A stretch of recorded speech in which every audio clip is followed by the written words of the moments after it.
صبح اٹھنے سے لے کر شام سونے تک کتنے گناہ ہم کر بیٹھتے ہیں، ہمیں یہ خیال تک نہیں آتا مسجد میں کیوں نہیں آ رہا ہوں، وجہ کیا ہے، تلاوت میں نہیں کر رہا ہوں، وجہ کیا ہے، ذکر نہیں کر رہا ہوں، وجہ کیا ہے، عبادت کی توفیق مجھے کیوں نہیں مل رہی ہے۔ کم سے کم ہم اپنے گریبان میں جھانک کر تو دیکھیں، کیا میرا گریبان، کیا میرا دل گناہوں سے پاک ہے یا نہیں ہے۔ یہ کہہ دو لوگوں سے کہ لوگ گناہ جب کرتے ہیں سارے ان راستوں کو بند کر لیتے ہیں جن راستوں سے انسان کی نظر پڑتی ہے، جن راستوں سے انسان دیکھتے ہیں، اس راستے کو بند نہیں کرتے جس راستے سے میں دیکھتا ہوں۔ کیا میں دیکھنے والوں میں سب سے زیادہ کم تر ہوں؟ کیا دیکھنے والوں میں میری کوئی اوقات نہیں ہے؟ تو میرے بھائیو سمجھ لو کہ آج ہم نے اللہ کی کوئی قدر نہیں کی ہے۔ لوگوں سے ڈرتے ہوئے ہم تو موبائل چھپا لیتے ہیں، لوگوں سے ڈرتے ہوئے اپنا موبائل ہم پھیر لیتے ہیں، لوگوں سے ڈرتے ہوئے بیڈشیٹ اوڑھ کر ہم ننگی فلمیں دیکھتے ہیں، لوگوں سے ڈرتے ہوئے باتھ روم میں بیٹھ کر ہم ننگی فلمیں دیکھتے ہیں، لیکن ہمارے ذہن میں یہ خیال نہیں آتا لوگ تو نہیں دیکھ رہے، کیا اللہ نہیں دیکھ رہا ہے؟ کیا اللہ نہیں دیکھ رہا ہے؟ اللہ سے ہم کیسے چھپ سکتے ہیں؟ اللہ کی نگاہ سے ہم دور کیسے بھاگ سکتے ہیں؟ اللہم صلی علی سیدنا محمد۔ وعائیں اور نوجوانوں کو نصیحت فرمائیں۔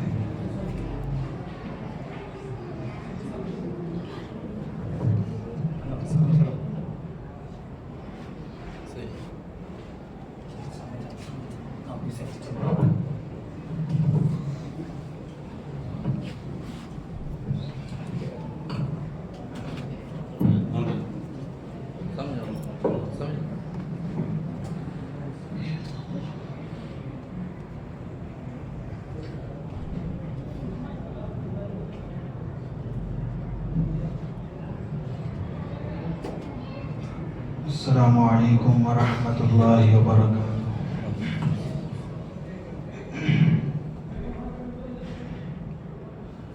الحمد للہ نحمده ونستعینه ونستغفره ونؤمن به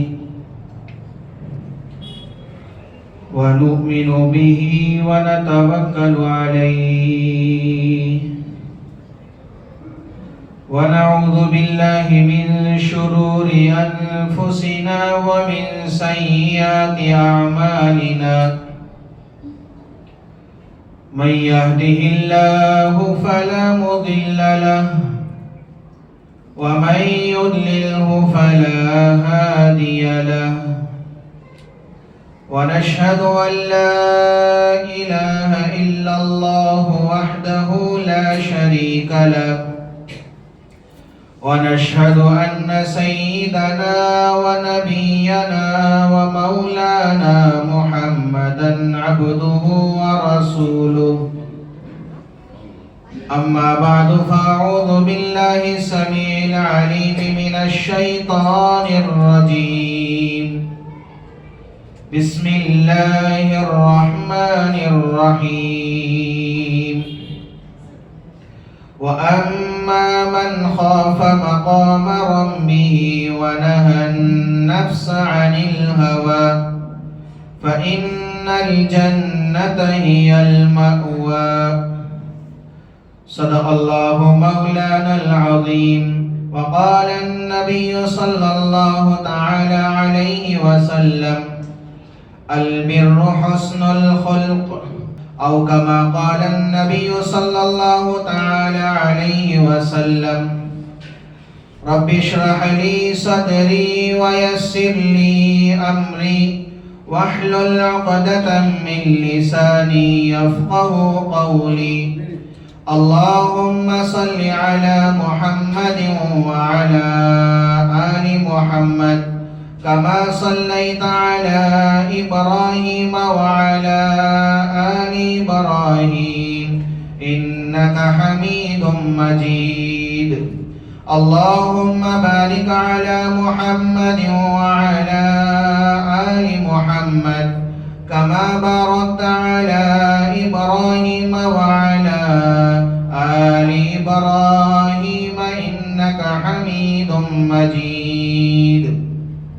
یا ربی صلی وسلم دائما ابدا علی حبیبک خیر الخلق کلہم. معزز سامعین کرام اور میرے غیور مسلمان بھائیوں، بزرگوں اور دوستوں، سامنے ہٹ کو بیٹھو بچے ذرا پیچھے آ جاؤ. اللہ رب العزت نے سامنے بیٹھو. انسان کو بنایا اور اس کے سامنے دو راستے رکھا. وَهَدَيْنَاهُ النَّجْدَيْنِ. ذرا سامنے ہٹو بھائی، ساتھی سامنے ہٹو. آجو قریب آجو، یہ جگہ خالی ہے بار بار بولا ہے. تاکہ پیچھے آنے والوں کو دقت نہ ہو. اللہ رب العزت نے دو راستے رکھے، ایک راستہ نیکی کا اور ایک راستہ بدی کا، یعنی کہ برائی کا. نیک راستے پر آدمی چلتا ہے تو یہ راستہ اس کو جنت تک پہنچاتا ہے. گناہ کے راستے پر آدمی چلتا ہے تو یہ راستہ اس کو جہنم تک لے جاتا ہے. لیکن ایک بات سمجھے، جو آدمی اطاعت کے ساتھ، اللہ کی فرما برداری کے ساتھ نیک اعمال کرتے ہوئے اپنے آپ کو گناہوں سے بچاتے ہوئے زندگی گزارتا ہے، اللہ رب العزت اس بندے کو پسند فرماتے ہیں اور اس سے محبت فرماتے ہیں. اور جو آدمی گناہ کرتے ہوئے زندگی گزارتا ہے، اللہ کی مانتا نہیں، اللہ سے ڈرتا نہیں ہے، تو اللہ رب العزت اس بندے سے ناراض ہو جاتے ہیں. تو ہمیں ایک بات یہ سمجھنی ہے کہ ہماری جو مختصر سی زندگی ہے، اس زندگی کو ہم اطاعت کے ساتھ، فرما برداری کے ساتھ اللہ کو خوش کرتے ہوئے ہمیں گزارنی ہے. اس لیے کہ ہمارے سامنے دو راستے ہیں، یا تو نیکی کا راستہ ہے یا تو گناہ کا راستہ ہے. تو ہم یہاں پر سمجھیں کہ نیکی کہتے کسے. مسلم شریف کی روایت ہے، اللہ کے نبی صلی اللہ علیہ وسلم ارشاد فرماتے ہیں، البر حسن الخلق. نیکی اچھے اخلاق کا نام ہے. اچھے اخلاق کو نیکی کہتے ہیں. انسان کے عادات اچھے ہیں، اخلاق اچھے ہیں، وہ اچھا انسان ہوتا ہے. انسان کے عادات اچھے نہیں، اخلاق اچھے نہیں ہیں، وہ انسان اچھا نہیں ہوتا ہے، برا انسان کہلاتا ہے. اللہ کے نبی صلی اللہ علیہ وسلم کے اخلاق اعلیٰ تھے، سب سے اچھے اخلاق، جس کو قرآن شریف کہتا ہے اِنَّكَ لَعَلَى خُلُقٍ عَظِيمٍ. اللہ کے نبی صلی اللہ علیہ وسلم ہمارے لیے آئیڈیل ہے، ہمارے لیے نمونہ. نبی کے راستے میں اللہ نے کامیابی رکھی ہے، تو ہم اس نبی کے امتی ہیں، تو ہمارے اخلاق بھی اچھے ہونی چاہیے. تو نیکی کہتے ہیں اچھے اخلاق کو، اچھے عادات کو نیکی کہتے ہیں. ایک اور بات سمجھیں، گناہ کسے کہتے ہیں؟ وَالْإِثْمُ مَا حَاكَ فِي صَدْرِكَ. گناہ کہتے ہیں ایسا کام جس کے کرتے ہوئے دل کے اندر بات کھٹکتی ہے. کیا اعتبار سے؟ اگر یہ کام لوگوں کے سامنے آ جائے تو میرا کیا بنے گا، لوگ کیا سمجھیں گے، لوگوں کی نگاہ میں میرا کیا بنے گا؟ جب یہ بات دل کے اندر کھٹکتی ہے تو اس کام کو کہتے ہیں گناہ۔ ظاہر سی بات ہے، کوئی آدمی جب غلط کام کرتا ہے تو اس کا دل پریشان ہوتا ہے۔ نیک کام کرتے ہوئے آدمی پریشان نہیں ہوتا ہے، غلط کام کرتے ہوئے آدمی پریشان ہوتا ہے۔ مثال کے طور پر ایک آدمی کسی کی غیبت کرتا ہے، سارے لوگوں کے سامنے کرتا ہے یا چھپے سے کرتا ہے؟ غیبت اس طور پر کرتا ہے، دوسرے کی برائی اس طور پر بیان کرتا ہے کہ جس کی میں برائی بیان کر رہا ہوں اسے معلوم نہ ہو کہ میں اس کی برائی کر رہا ہوں۔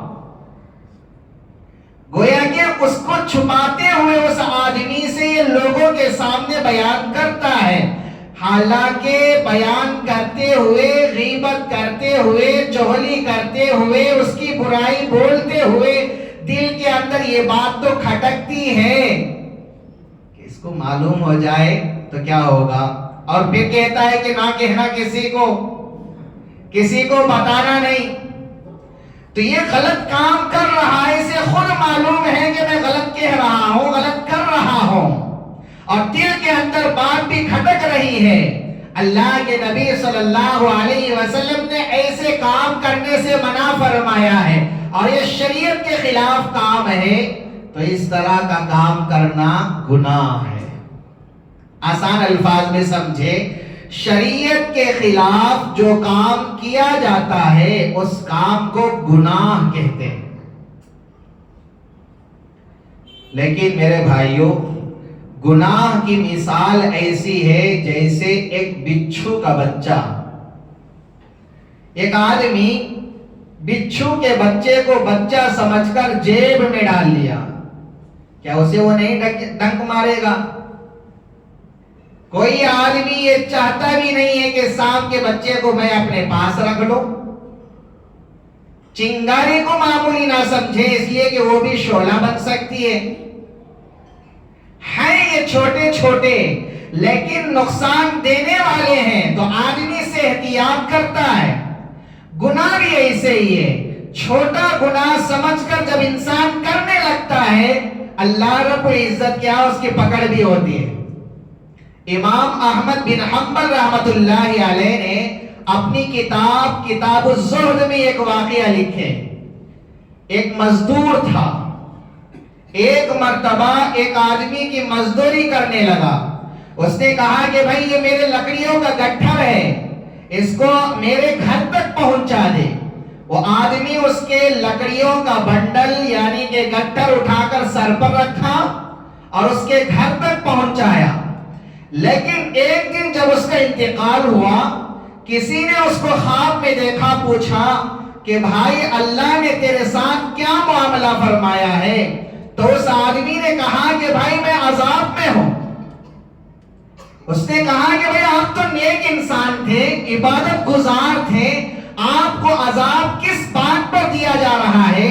تو وہ آدمی کہنے لگا، اللہ کے سامنے جب میری پیشی ہوئی، اللہ رب العزت نے مجھ سے یہ سوال کیا کہ بتا فلاں دن تو نے فلاں آدمی کی جو مزدوری کر رہا تھا، لکڑیوں کا گٹھر سر پر اٹھائے اس کی مزدوری کیا، درمیان راستے میں تو نے اس لکڑی سے ایک تنکا توڑا اور اس سے دانتوں میں خلال کر کے تو نے پھینک دیا۔ یہ سوال اللہ نے مجھ سے پوچھا، بغیر اجازت کے اس کا تنکا استعمال کیا کیوں؟ بغیر اجازت کے اس کا تنکا تو نے پھینکا کیوں؟ میرے پاس کوئی جواب نہیں تھا، اس چھوٹے سے گناہ کی وجہ سے میں آج عذاب میں پھنسا۔ لیکن میرے بھائیوں، سمجھنے والی بات یہ ہے کہ کسی بھی گناہ کو ہم معمولی نہ سمجھیں۔ آج ہمارا حال دیکھیں، دکان کے پاس جب ہم کھڑے ہوتے ہیں، بات کرتے کرتے، خریدتے وہاں پر بھٹانے ہیں، بٹانے ہیں، پھلی ہے، کچھ ہے، ہم اٹھا کر بغیر اجازت کے منہ میں ڈال لیتے ہیں۔ ہمارے ذہن میں یہ خیال بھی نہیں آتا کہ یہ بھی گناہ ہے۔ لیکن میرے بھائیوں، ہمیں چاہیے کہ ہر چھوٹے بڑے گناہ سے اپنے آپ کو ہم بچائیں۔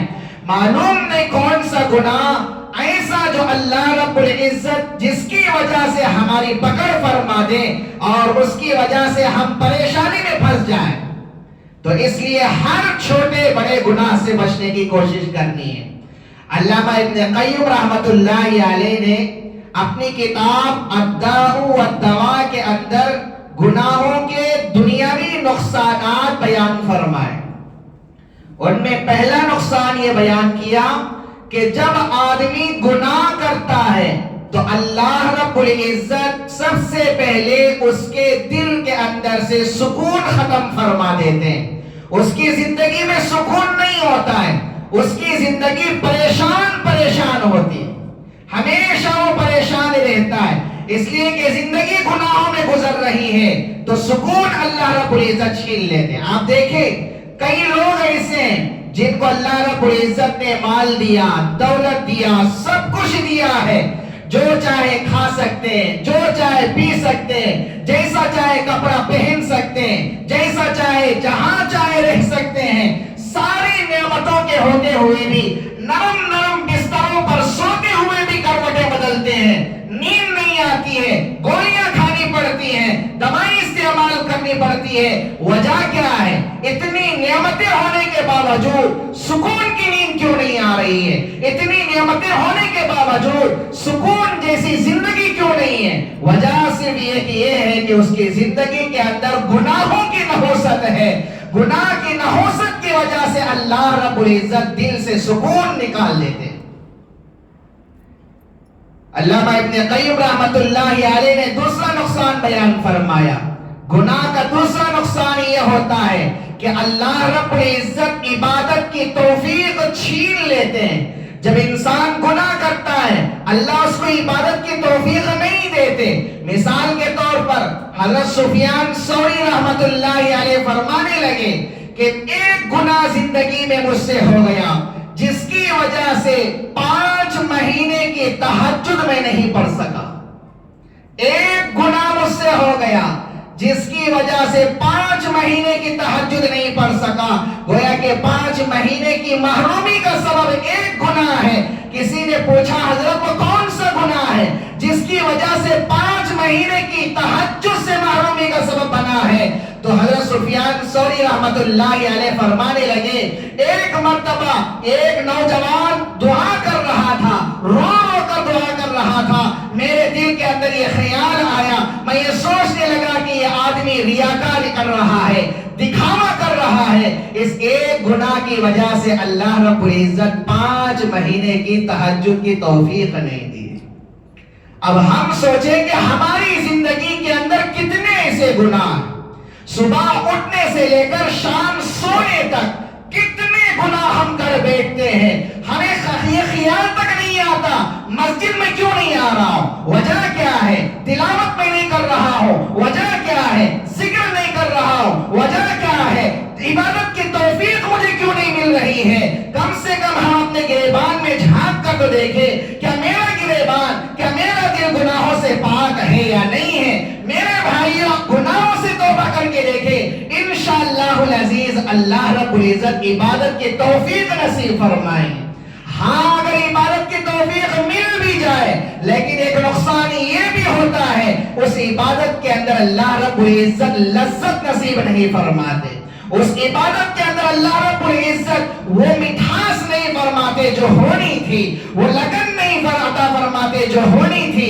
اس عبادت سے وہ فائدہ جو ہونا تھا اللہ تعالیٰ وہ فائدہ ہمیں نصیب نہیں فرمائے. آج دیکھیں نماز ہم پڑھ رہے ہیں, سیکنڈوں کی نماز ہماری ہے, تلاوت کے قرآن کی تلاوت کرنے کے لیے قرآن اٹھاتے ہیں لیکن کتنے منٹ ہم تلاوت کرتے ہیں؟ تھوڑی دیر بیزار ہو کر بند کر دیتے ہیں. دعا کے لیے ہاتھ اٹھاتے ہیں, ہاتھ ڈھیلے پڑ جاتے ہیں. سیکنڈوں کی ہماری دعا, ذکر کرنے کے لیے انگلیاں ہم چلاتے ہیں لیکن ہمارے ہاتھ بھی ڈھیلے پڑ جاتے ہیں, بیزار ہو جاتے ہیں, لذت نہیں عبادت کے اندر. وجہ یہی ہے کہ ہماری زندگی کے اندر گناہ. تو میرے بھائیوں یہ حالات جو ہمارے اوپر سب ہے یہ سارے کے سارے گناہوں کی نحوست کی وجہ سے, واحد حل اس کا یہ ہے کہ اللہ کے سامنے ندامت کے ساتھ ہم توبہ کیا کریں، اللہ رب العزت سے معافی مانگا کریں. انشاءاللہ العزیز اللہ کی ذات سے امید ہے کہ ہماری زندگی کے اندر سکون آئے گا، ہماری زندگی کے اندر راحت آئے گی، ہماری زندگی چین کی زندگی ہوگی. کہ جب انسان گناہ کرتا ہے تو اللہ رب العزت اس کی زندگی سے نعمتیں چھین لیتے. علامہ ابن قیم رحمۃ اللہ علیہ نے تیسرا نقصان بیان فرمایا، اس کی زندگی سے نعمتیں چھین لیتے ہیں. مطلب سمجھیں، صحت اللہ رب العزت نے عطا فرمائی، یہ اللہ کی طرف سے نعمت ہے. آج دیکھیں کتنے لوگوں کو صحت کی نعمت ملی ہے. کئی لوگ ایسے ہیں پوری زندگی ماترے کھاتے کھاتے گزار رہے ہیں. ایسی بیماریاں جو ہم سوچ بھی نہیں سکتے، ایسی بیماریاں ملائق ہو رہی ہیں. اللہ حفاظت فرمائے. صحت اللہ کی نعمت ہے. گناہ جب زندگی کے اندر آتا ہے تو اللہ تعالیٰ صحت کی نعمت بھی چھین لیتے ہیں. گناہ جب زندگی کے اندر آتا ہے تو اللہ تعالیٰ برکت کی نعمت بھی چھین لیتے ہیں. برکت اللہ کی طرف سے نعمت ہے. لاکھ روپے سیلری ہے، کما رہا ہے، لیکن مہینہ ہونے سے پہلے قرض لے رہا ہے. کہاں سے آ رہے ہیں پیسے، کہاں جا رہے ہیں معلوم نہیں. حال ایسا، مولوی صاحب ایک دور ایسا تھا مٹی کو بھی ہاتھ لگائے تو سونا بن جاتی تھی. اب حال ایسا ہے سونے کو بھی ہاتھ لگائے تو وہ بھی مٹی بن جا رہی ہے. کیوں؟ اس لیے کہ میرے بھائیوں، صحابہ کے دور میں جو نعمتیں اللہ رب العزت نے انسان کو دی تھی، آج کے دور میں کئی گنا زیادہ نعمتیں دی. جتنی نعمتیں آج ہم استعمال کر رہے ہیں اتنی نعمتیں اس دور میں نہیں تھیں. لیکن پھر بھی صحابہ جتنی نعمتیں مل جاتی تھی استعمال کرتے تھے. زبان پر کبھی شکوے شکایت نہیں تھی. آج جتنی زیادہ نعمتیں اتنی زیادہ شکایتیں. اسی لیے اللہ رب العزت نے حضرات صحابہ اکرام رضوان اللہ تعالیٰ عنہم اجمعین کو روزی کا انتظام اس معنی میں کرتے تھے کہ ہم سوچ بھی نہیں سکتے. ابن ماجہ کی روایت ہے، حضرت مقداد رضی اللہ تعالیٰ عنہ فرماتے ہیں کہ ایک مرتبہ میں قضائے حاجت کے لیے گیا اور جا کر میں کیا دیکھتا ہوں کہ ایک چوہا سوراخ کے اندر سے باہر آ رہا ہے، اس کے منہ میں دینار ہے جس کو ہم بل کہتے ہیں، چوہے کی بل میں سے باہر آ رہا ہے. ایک دینار باہر ڈالا، پھر اندر گیا، ایک دینار لایا، پھر باہر ڈالا، پھر اندر گیا، ایک دینار لایا، پھر باہر ڈالا. کل 17 دینار باہر ڈالا. 17 دینار. اس کے بعد ایک لال سا کپڑا باہر لایا اور چھوڑ دیا، اندر بل میں چلا گیا.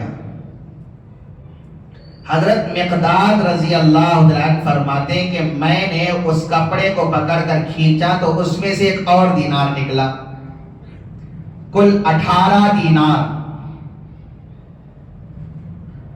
حضرت مقداد رضی اللہ عنہ وہ 18 دینار اٹھا لیے، اللہ کے نبی صلی اللہ علیہ وسلم کے پاس آئے. یا رسول اللہ، یہ واقعہ پیش آیا ہے.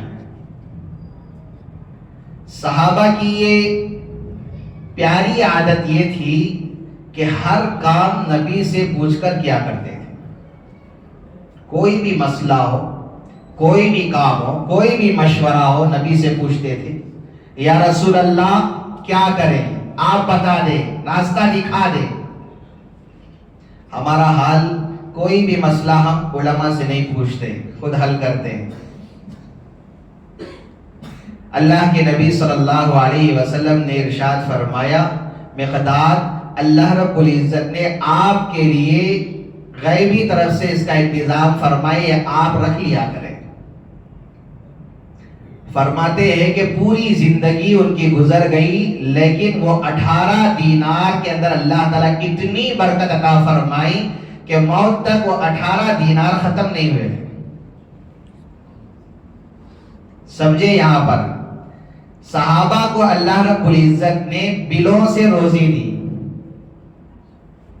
اور ہماری روزی بلوں میں جا رہی ہے۔ کرنٹ کی بل، موبائل کی بل، گیس کی بل، فلاں بل، فلاں بل، فلاں بل، ساری کمائی ہماری بلوں میں جا رہی ہے۔ صحابہ کو اللہ رب العزت نے بلوں سے روزی عطا فرمائی۔ کیوں؟ ان کی زبان پر کبھی شکوے نہیں تھے، کبھی اللہ سے شکایت نہیں کی، اللہ رب العزت کی نعمتوں پر شکر ادا کیے۔ تو میرے بھائیوں، عطا ابن رباح رحمت اللہ علیہ فرماتے ہیں اللہ رب العزت نے مجھے الہام فرمایا اور کہا ہے اے عطا، لوگوں میں یہ اعلان کرو، لوگوں میں یہ بات بتا دو کہ تم جب بھی کوئی آفت آتی ہے تمہارے اوپر، کوئی پریشانی آتی ہے، تم اپنے دوستوں کی محفل میں بیٹھ کر فوری طور پر میرے شکوے شکایتیں کر دیتے ہو، لیکن تمہارے گناہ پہاڑوں کے برابر میرے پاس آتے، اس کے باوجود بھی میں کبھی فرشتوں کی محفل میں تمہاری شکایتیں نہیں کرتا۔ ہماری زبان پر ہمیشہ شکایتیں، ہماری زبان پر ہمیشہ شکوے ہیں۔ میرے بھائیوں، ہماری زندگی گناہوں کے اندر پھنسی ہوئی ہے، جس کی وجہ سے آج اللہ رب العزت نے ہماری زندگی سے برکتیں اٹھا لی۔ گناہوں سے ہم توبہ کریں گے تو اللہ رب العزت برکتیں پھر سے عطا فرمائیں گے۔ ایک بات سمجھے، انسان گناہ کیوں کرتا ہے؟ گناہ کیوں کرتا ہے انسان؟ اس لیے کرتا ہے کہ مکافات عمل پر اس کا یقین نہیں ہوتا ہے۔ مکافات عمل کسے کہتے ہیں؟ مثال سے آپ سمجھیں، کرنٹ کی تار میں کرنٹ ہوتا ہے، ہم سب جانتے ہیں وائر میں کرنٹ ہوتا ہے، لیکن کوئی آدمی اس کو پکڑتا نہیں۔ کیوں؟ اس لیے کہ پکڑیں گے تو نقصان ہوگا۔ ہر کوئی جانتا ہے کہ بچھو ڈنک مارتا ہے، کسی کے اندر ہمت ہے کہ کیسے ڈنک مارتا ہے دیکھیں گے، چیک کریں گے، پکڑیں نہیں، کوئی کسی کے اندر ہمت نہیں ہے۔ ہم سب جانتے ہیں کہ سانپ ڈستا ہے جس کی وجہ سے موت بھی واقع ہو سکتی ہے، لیکن کسی کے اندر یہ ہمت ہے کہ چیک کریں گے کیسے ڈنک مارتا ہے ہمت؟ ہم سب جانتے ہیں کہ اس سے نقصان ہوتا ہے، لیکن ہم یہ کیوں نہیں سمجھتے کہ گناہوں سے نقصان ہوتا ہے؟ گناہ جب انسان کرتا ہے تو اللہ تبارک و تعالی 2 قسم کے عذابات اس پہ اوپر نازل فرماتے، ایک دنیا میں، ایک آخرت میں۔ یہ ہماری زندگی مکافات عمل ہے۔ ہم یہ نہ سمجھے کہ میں نے گناہ کر لیا ختم ہو گیا۔ جب کوئی آدمی ماں باپ کی نافرمانی کرتا ہے، باپ کو گالیاں دیتا ہے، اللہ رب العزت ایک موقع ایسا بھی لاتے ہیں کہ اس کا بیٹا اس کو گالیاں دے گا۔ کوئی ماں کو برا بھلا کہتا ہے، وقت اللہ رب العزت ایسا لاتے ہیں کہ اس کی بیوی کو اس کا بیٹا خود گالیاں دے گا، اس لیے کہ مکافات عمل ہے۔ کوئی آدمی کسی کو غلط نظر سے دیکھتا ہے، کسی غیر محرم کو غلط نظر سے دیکھتا ہے، ایک وقت ایسا بھی آئے گا کہ اس کی بیوی پر بھی کوئی غلط نظر ڈالے گا۔ آج کسی کی بہن کے اوپر غلط نظر ڈال رہا ہے تو ایک وقت ایسا بھی آئے گا کہ اس کے بہن کے اوپر بھی کوئی نہ کوئی غلط نظر ڈالے گا، اس لیے کہ مکافات عمل ہے۔ حضرت امام شافعی رحمت اللہ علیہ فرماتے ہیں زنا ایک ایسا گناہ ہے جو انسان پر قرض ہے۔ علماء کرام نے یہاں تک لکھا ہے کوئی آدمی جب زنا کرتا ہے تو اس کا قرض یا تو اس کے گھر والے چکائیں گے، یا نہیں تو کم سے کم اس کی گھر کے دیواروں سے زنا کیا جائے گا۔ تو میرے بھائیوں، آج دیکھیں ہمارا حال کیسا ہے۔ ہر نوجوان یا تو کیا ہے ہے بد نظری کے اندر ملوث ہے، یا تو انفرادی طور پر موبائل کے اندر گندے ناچ دیکھ کر وہ کیا ہے اپنے ہاتھ سے زنا کرنے کے اندر ملوث ہے۔ لیکن میرے بھائی یہاں پر سوچئے کہ زنا بہت بڑا گناہ ہے۔ اللہ رب العزت جب انسان زنا کرتا ہے تو اس کا چھوٹا سا جھٹکا دنیا میں بھی اللہ رب العزت بتا دیتے ہیں، دکھا دیتے ہیں۔ مکافات عمل کے طور پر کوئی آدمی کسی پر غلط نظر ڈالتا ہے تو اللہ رب العزت یہ موقع بھی دیتے ہیں کہ اس کے گھر والوں پر بھی کوئی غلط نظر ڈالے گا۔ مثال کے طور پر علامہ ابن حجر حیتمی رحمت اللہ علیہ ایک واقعہ لکھتے ہیں کہ ایک بادشاہ تھا، اس کی ایک خوبصورت بیٹی تھی۔ اس نے علماء سے سنا کہ زنا ایک قرض ہے، جب کوئی آدمی اس کو کرتا ہے تو یا تو اس کی بیٹی اس کا قرض اتارتی ہے، یا تو اس کی بہن اس کا قرض اتارتی ہے، یا تو نعوذ باللہ اس کے کیا ہے ماں اس کا قرض اتارتی ہے، یا اس کی بیوی۔ یہ بات اس بادشاہ نے سنا تھا۔ آزمانے کے لیے اپنی باندی کو بلایا اور کہا کہ دیکھ میری بیٹی کو لے جا، آج پورے بازار کے اندر چکر لگا کر آ، اور یہ بات کسی کو نہیں کہنا کہ یہ میری بیٹی ہے۔ اور بیٹی سے کہا کہ بیٹا آپ تیار ہو جائے۔ بیٹی اچھے سے اچھا سا لباس پہنی، تیار ہو گئی۔ اب یہ باندی اس کی بیٹی کو لے گئی، پورا بازار گھمائی اور محل واپس آ گئی۔ بادشاہ نے پوچھا باندی سے بتاؤ کیا کارگزاری ہے، کیا بازار میں کسی نے غلط نظر میری بیٹی پر ڈالا ہے یا کوئی غلط حرکت کی ہے؟ باندی نے کہا کہ بادشاہ سلامت، پورا بازار میں نے گھوما لیکن ایک آدمی بھی آپ کی بیٹی پر نگاہ تک اٹھا کر نہیں دیکھا۔ بادشاہ خوش ہوا تو پھر باندی نے کہا بادشاہ، محل کے جب ہم قریب آئے تو اچانک ایک نوجوان دوڑتا ہوا آیا، اس نے آپ کی بچی پر غلط ارادے سے اس کے جسم پر ہاتھ پھیرا اور آپ کی بیٹی کا بوسہ لے کر بھاگ گیا۔ بادشاہ اپنا چہرہ نیچے جھکا لیا، رونے لگا، ہچکیوں پر آ گیا۔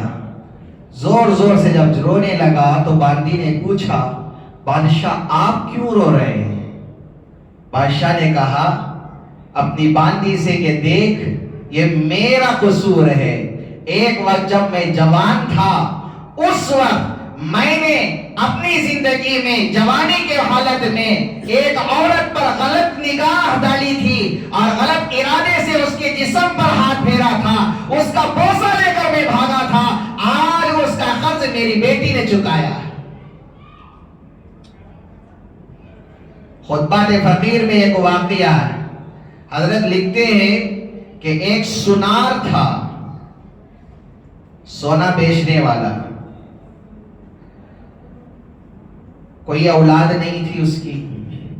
بیوی نے کہا ایک کام کرتے ہیں کہ کسی کا بچہ لیتے ہیں اور اس کو پال پوس کر بڑا کرتے ہیں، اپنا منہ بولا بیٹا بنا لیتے ہیں تاکہ جب ہم بوڑھے ہو جائے تو ہماری زندگی کا وہ سہارا بن سکے۔ بادشاہ نے کہا کہ بہت اچھی بات ہے، اور ایک بیٹا کسی کا لے لیا اور اس کی پر کیا ہے پال پوس کر اس کو بڑا کیا۔ جب یہ جوانی کے عمر پر پہنچا تو ایک مرتبہ ماں نے اپنے بچے سے کہا کہ بیٹا یہ مٹکا لے جا، نہر سے پانی لے کر آ۔ تو وہ بچہ اپنی ماں کے ہاتھ کو غلط ارادے سے چھوا اور ہاتھ کو دبانے لگا تو ماں بھاپ گئی، فوری طور پر جھٹکا مارا اور کہا کہ کمبخت، بچپن سے تجھے پالا پوسا، تجھے میں نے بڑا کیا ہے، ساری ضروریات تیری پوری کی ہے، اسی وجہ سے کہ تو بڑا ہو کر یہ غلط حرکت کرے، نکل جا یہاں سے، دفع ہو جا۔ وہ نوجوان لڑکا باہر چلا گیا، بیوی کمرے کے اندر جا کر رونے لگی۔ شوہر گھر کے اندر آیا، دیکھا کہ بیوی رو رہی ہے، پوچھا کہ بیگم آپ کیوں رو رہے، کیا واسطے رو رہے؟ تو بیگم نے کہا کہ دیکھیں ہمارا بچہ جس کو ہم نے پال پوس کر بڑا کیا ہے، آج میرے اوپر اس نے غلط نگاہ ڈالی ہے، غلط حرکت کر رہا تھا، میں نے اسے ڈانٹ کر باہر کر دیا۔ تو کیا ہے، اس شوہر نے کہا کہ بیگم صاحبہ قصور آپ کا کچھ نہیں ہے، آپ کی کوئی غلطی نہیں ہے، غلطی تو میری ہے، قصوروار تو میں ہوں۔ بیگم پوچھنے لگی کہ آپ کی کیا غلطی ہے؟ کہا کہ آج دکان میں چند خواتین آئی تھی سونا خریدنے کے لیے، ان میں سے ایک خاتون کو سونے کی چوڑیاں پسند آئی، اس نے کہا کہ یہ مجھے چاہیے، آپ اپنے ہاتھ سے میرے ہاتھ میں پہنا دیجئے۔ میں اس کے ہاتھ کو شہوت کے ارادے سے چھوا اور اس کا ہاتھ میں دبا رہا تھا، میرا ارادہ غلط تھا، لیکن یہاں اس کا بدلہ میرا بیٹا اپنی ماں کے ساتھ اس نے چکایا ہے۔ تو یہ مکافات عمل ہے، ہم یہ نہ سمجھیں کہ ہم گناہ کر لیں یہاں پر بات ختم ہو گئی، نہیں میرے بھائیوں، اللہ سے ہم ڈرے۔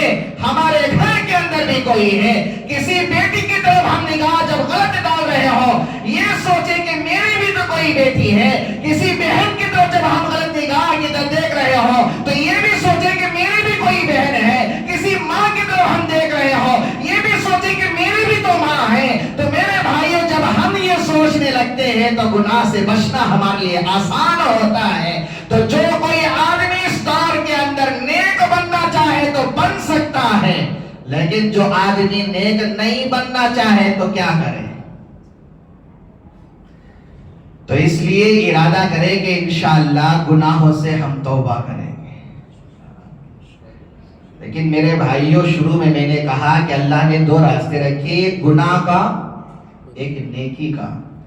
نیکی کے راستے پر جو آدمی چلتا ہے اللہ سے ڈرتے ہوئے، اللہ تعالیٰ اس کے لیے جنت بنائے جس کے اندر عالی شان جنت، اور اس کے اندر نعمتیں ایسی ہیں کہ کہہ نہیں سکتے، اتنی نعمتیں، ایسی نعمتیں کہ ہم سوچ بھی نہیں سکتے۔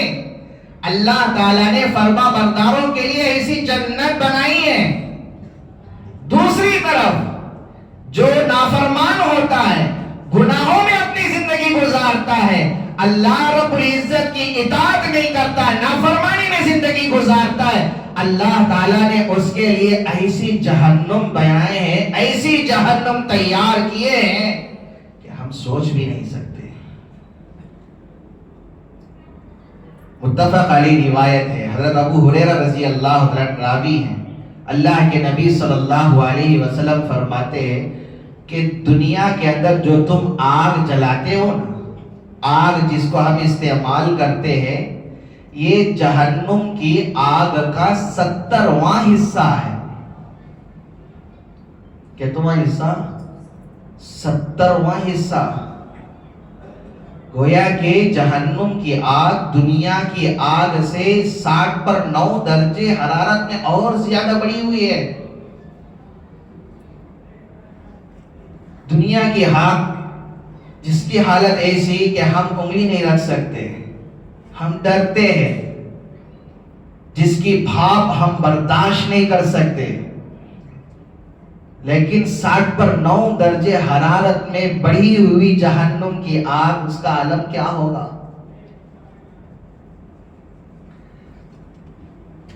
حضرت معاذ رضی اللہ عنہ فرماتے ہیں کلما نضجت جلودهم بدلناهم جلودا غیرها ليذوقوا العذاب۔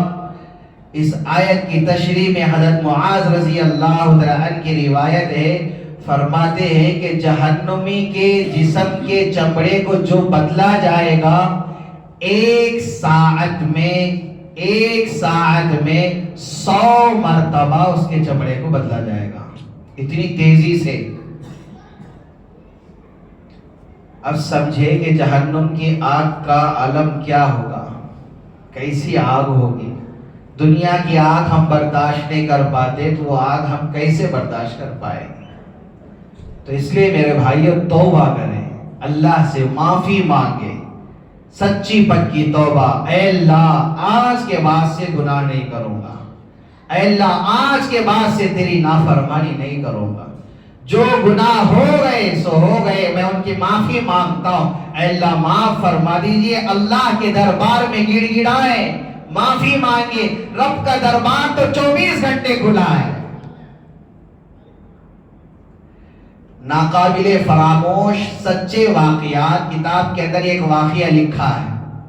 تو ایک ڈاکٹر صاحب خواب میں دیکھتے ہیں کہ یہ قبر ہے پھٹی، اس کے اندر ایک مردہ ہے جس کو عذاب دیا جا رہا ہے. اس کی چیخیں اتنی بھیانک ہے گویا کہ آسمان تک اس کی چیخیں پہنچ رہی ہیں، ایسے وہ چیخ رہا تھا. ڈاکٹر صاحب کہتے ہیں کہ میں قبر کے قریب گیا اور جا کر کیا دیکھتا ہوں کہ ایک آدمی آیا، لوہے کی سلاخ لے کے آیا. سلاخ جانتے ہیں، جیسے ایک کٹی کو گوشت وغیرہ چبا کر جو گرم کرتے ہیں اس طرح کی ایک سلاخ لے آیا، اور اس جو مردہ تھا اس کے آلے تناسل میں پیشاب کی نالی میں اس سلاخ کو چبویا، اور وہ درد کے مارے تکلیف کے مارے وہ مردہ اتنا چیخنے لگا. ڈاکٹر صاحب فرماتے ہیں کہ اس کی آواز گویا کہ آسمان تک پہنچ رہی ہو، لیکن یہ بھیانک منظر میں خواب میں دیکھا تو میرا پیشاب جاری ہو گیا، اور صبح جب میں ان کا دیکھا تو میرا پورے کا پورا بستر پیشاب کی وجہ سے گندا ہو چکا تھا. لیکن وہ خواب میں نے دیکھا تھا جس کی وجہ سے میری حالت ایسی ہو گئی. 6 مہینے تک جب بھی میں پیشاب کرتا تو میرے پیشاب کے اندر خون جاری ہوتا تھا. 6 مہینے تک عذاب ان کو نہیں ہوا ہے، یہ صرف دیکھے وہ بھی خواب میں. جب ان کی حالت ایسی تو جس کے اوپر عذاب ہو رہا اس کی کیا حالت ہو رہی ہوگی. تو میرے بھائیوں جیسے اللہ نے جنت سجائی ہے ویسے بھی میرے بھائیوں جہنم کے اندر عذابات بھی بھیانک رکھے ہیں. تو اس لیے ہمیں ڈرنا ہے اللہ سے. اللہ سے ڈرتے ہوئے ہم زندگی گزاریں گے تو اللہ کی ذات سے امید ہے کہ اللہ رب العزت دنیا کے اندر سکون کی زندگی اور کامیاب زندگی اور آخرت کی لامحدود زندگی اللہ رب العزت کامیاب فرمائے. تو آج ہمارے اندر ہمارے حالات ایسے، گناہ ہم کھلم کھلا بعض لوگ کرتے ہیں، لیکن بعض ایسے جو کھلم کھلا تو نہیں کرتے، جو اپنے آپ کو شریف کہتے ہیں کہ میں شریف ہوں، میں نیک آدمی ہوں، میں لڑائی جھگڑے کرنے والا نہیں، میں کسی کے منہ لگنے والا نہیں. اس کا حال کیسا ہے؟ تنہائی کے گناہ کے اندر یہ ملوث ہے، لیکن تنہائی میں یہ گناہ ایسے کرتا ہے جو کھلم کھلا گناہ کرنے والے بھی ویسے گناہ نہیں کرتے. ایسے گناہ یہ تنہائی میں کرتا ہے. لیکن ایک بات یہاں پر سمجھیں، یہ جو ہمارا جسم ہے نا یہ ہمارا نہیں ہے. جو ہم سمجھتے ہیں کہ میرا جسم، یہ میری انگلی، یہ میری آنکھ، یہ میرے کان، یہ میری زبان، یہ میرا جسم، یہ میرے اعضاء، نہیں میرے بھائیوں، یہ سارے کے سارے اللہ کی دی ہوئی امانت ہے. یہ امانت ہے. اگر یہ انگلی میری ہوتی تو روز محشر میرے خلاف یہ گواہی نہیں دیتی. اللہ کے سامنے جب حضوری ہوگی، اللہ کے سامنے جب پیشی ہوگی تو رب ذوالجلال ہمارے نام اعمال کو کھولیں گے. تو اس وقت زمین جس کو ہم کہتے ہیں کہ یہ میرا گھر ہے، یہ میری زمین، یہ زمین بھی ہمارے خلاف وہاں پر گواہی دے گی. کیا ہم نے نیکی کی ہے، یہ زمین کا یہ حصہ بھی اللہ کے سامنے گواہی دے گا. کیا گناہ ہم نے کیا ہے، یہ زمین کا حصہ بھی اللہ کے سامنے گواہی دے گا. جس انگلی سے، جس ہاتھ سے ہم گناہ کرتے ہیں، ہم سمجھتے ہیں کہ تنہائی کے اندر موبائل اسکرین پر انگلی چلاتے چلاتے جس کیا ہے ویڈیو جو ویڈیو پسند آتا ہے اس پر کلک کرتے ہوئے خوش ہوتے ہیں. یاد رکھیں روز محشر اللہ رب العزت کے سامنے جب پیشی ہوگی اللہ رب العزت کہیں گے الیوم نختم علی افواہہم وتکلمنا ایدیہم وتشہد ارجلہم. تو میرے بھائیو اللہ تعالیٰ منہ کو مہر لگا دیں گے. اس وقت ہمارے یہ ہاتھ بھی اللہ کے سامنے کہیں گے اے اللہ اس نے موبائل پر گندی فلم دیکھنے کے لیے مجھے استعمال کیا تھا. یہ انگلی کہے گی اور یہ انگلی اللہ کے سامنے کہے گی کہ اللہ فلاں پوسٹ پر اچھا دکھا تھا اس نے مجھے دیکھنے کے لیے زوم کرنے کے لیے استعمال کیا تھا. یہ پیر کہیں گے گناہ کرنے کے لیے میرے ذریعے سے چل کر گیا تھا. جسم کے سارے اعضاء ہمارے خلاف گواہی دیں گے. سمجھو یہاں پر حضرت آدم سے لے کر روز محشر قیامت تک جتنے بھی انسان دنیا کے اندر آئیں گے سارے کے سارے سامنے موجود ہوں گے. اس وقت ہمارے جسم کے اعضاء سب کے سامنے ہمارے خلاف گواہی دے, زمین بھی ہمارے خلاف گواہی دے. ہمارا حال کیا ہوگا؟ ہم تو سوچتے ہیں کہ عزت تو یہ ہے لوگ واہ واہ کر لے, عزت یہ ہے لوگ برا کہتے تو ذلت یہ ہے. لیکن اصل عزت تو روز محشر کی عزت ہے, اصل ذلت تو روز محشر کی ذلت ہے. یہاں دو چار لوگوں کے سامنے ذلیل ہو جائیں یہ اصل ذلت نہیں ہے. روز محشر حضرت آدم سے لے کر قیامت تک کی ساری انسانیت ہوگی, ان کے سامنے جو ذلیل ہوں گے یہ اصل ذلت ہے. اس ذلت سے ہم بچنا چاہتے ہیں تو میرے بھائیوں یہ ایک راستہ اللہ کے سامنے ہم توبہ کر لیں. اللہ گناہ ہو گئے سو ہو گئے, اب میں تیرا بننا چاہتا ہوں, تیرے در پر آ کر معافی مانگنا چاہتا ہوں, سچے دل سے میں نادم ہوں. اللہ کے سامنے ہم توبہ کر لیں گے تو میرے بھائیوں ہم اللہ کے قریب ہو جائیں گے, اللہ کے قریب ہو جائیں گے, اللہ کے نیک بندے بن جائیں گے. ایک بات سمجھے, اللہ کے نبی صلی اللہ علیہ وسلم نے حضرت ابو ہریرہ رضی اللہ تعالیٰ عنہ سے فرمایا یا ابا ہریرہ اتق المحارم تکن اعبد الناس. گناہوں کو چھوڑ دو, گناہوں کو چھوڑ دو, سب سے بڑے عابد بن جاؤ گے, عبادت گزار بن جاؤ, اللہ والے بن جاؤ, کوئی اور کام کرنا نہیں. گناہوں سے بچ جانا ہے, اللہ کے قریب ہم ہو جائیں گے. تو اس لیے جتنے بھی نوجوان یہاں پر ساتھی ہیں میں بھی ارادہ کرتا ہوں, آپ بھی ارادہ کریں, ہم سب ارادہ کریں کہ ہم انشاءاللہ آج کے بعد سے اللہ کی نافرمانی نہیں کریں, اللہ کی اطاعت کے ساتھ, اللہ کی فرما برداری کے ساتھ, اللہ کو خوش کرتے ہوئے ہم زندگی گزارنے والے بنے کریں گے انشاءاللہ. کون کون تیار ہے اس کے لیے؟ کون کون تیار ہے؟ میں بھی توبہ کرتا ہوں, میں بھی تنہائی کو پاک کروں گا.